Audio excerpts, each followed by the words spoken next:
और रही बात मस्जिद की ना, तो एक भी मस्जिद यहाँ नहीं रहने देंगे, बनेगा तो हर जगह मंदिर ही। जहाँ भी मस्जिद है सबको तोड़ा जाएगा, बड़े बड़े मंदिरों की जिक्र, लेकिन सच्चाई है कि अब हर वो मस्जिद टूटेगा जिसके नीचे कोई ना कोई मुगलई औरंगजेबी का। और my question is for clarification. आपने अपनी तकरीर में कहा था कि 80 करोड़ गैर मुस्लिम हिंदुस्तान में इस बात की शहादत दे रहे हैं कि इस्लाम तलवार के बल पर नहीं फैला। इसके बावजूद एक मखसूस तबका मुसलमान बादशाहों पर यह इल्ज़ाम क्यों लगाता है कि मंदिरों को गिराकर मस्जिदें बनाई गई हैं? बराए कराम इसकी वजाहत कर दें। अस्सलाम वालेकुम। बहन ने अच्छा सवाल किया कि जब 80 करोड़ गैर मुस्लिम शहादत दे रहे कि इस्लाम में ज़बरदस्ती किसको दाखिल नहीं किया गया था, तब भी क्यों लोग कहते हैं कि मुसलमान बादशाहों ने मंदिरें गिरा के मस्जिदें बनाई और मंदिरों को लूटा। हर मजहब में every religion has a black sheep. हर मजहब में कोई ना कोई इंसान होगा जो मजहब का नहीं फॉलो कर रहा है, चाहे वो हिंदू मजहब हो या ईसाई मजहब हो या इस्लाम मजहब हो। तो ये बोलना कि कोई भी मुसलमान बादशाह ने मंदिर नहीं गिराया, ये बिल्कुल गलत है। लेकिन ये जानता हूं कि चंद मुसलमान बादशाहों ने मंदिर पे हमला किया। क्यों? क्योंकि मंदिर में जायदाद थी। वो गलत है। कुरान की आयत है कि मॉनेस्ट्रीज, चर्च, गुरुद्वारा, उसको आप मत तबाह करो, ये कुरान की आयत है। तो अगर चंद मुसलमान बादशाहों ने शायद किया होगा, लेकिन आमतौर पे नहीं। आमतौर पे गलत फहमी है कि लोग कहते हैं कि ये मुसलमान बादशाह मंदिर गिराए, लोग कहते टिप्पू सुल्तान ने तलवार के जोर के ऊपर इस्लाम फैलाया। हम देखते हैं आज की तारीख में भी, आप जाएंगे मैसूर में, उसके बाजू में, उसके महल के आंगन के अंदर ही एक मंदिर है। तो लोग जानबूझ के तारीख को बदलते हैं। आज आप दिल्ली में जाएंगे तो जो गाइड होते हैं ना, गाइड, वो गाइड बोलेंगे कि ताजमहल किसने बनाया? बचा है, ये राजा भोज ने बनाया। तो मैं जब दिल्ली गया था तो एक फॉरेनर था, उसे गाइड कह रहा था कि राजा भोज ने बनाया।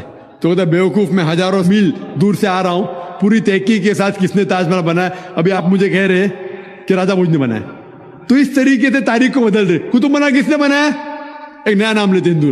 तो ये एक साजिश है तारीख को बदलने के लिए। इसीलिए हम देखते हैं कि प्रीवियस गवर्नमेंट जो थी, हमारे जो स्कूल की किताबों में गलत चीज, it's called saffronisation of the Indian text books, मतलब भगवा, जो हिंदू मजहब के बारे में और इस्लाम मजहब के बारे में गलत फहमी फैलाना, ये प्रीवियस गवर्नमेंट। इसीलिए जब इस टाइम जब डेमोक्रेटिक फ्रंट आई, मैं कोई पॉलिटिकल स्पीच नहीं दे रहा हूं, इस गवर्नमेंट ने वो तब्दीली को बदल दी। तो हमें ये पता लगता है कि जानबूझ के गलत फहमी फैला रहे हैं। ये बात मैं तस्लीम करता हूं। चंद मिसाल के तौर के ऊपर, अगर हिटलर ने 6 मिलियन यहूद को जिंदा जलाया, हम ये नहीं कह सकेंगे कि ईसाईयत उसकी जिम्मेदार है। वो हिटलर एक गलत ईसाई था, इसलिए उसने किया। तो इस तरीके से चंद मुसलमान राजा ने गलतियां की होंगी, लेकिन यह कहना कि सब मुसलमान राजा या अक्सर मुसलमान राजाओं ने यह किया कि मंदिरों गिराया, ये बिल्कुल गलत बात है और ये तारीख इसकी गवाही देती ही नहीं।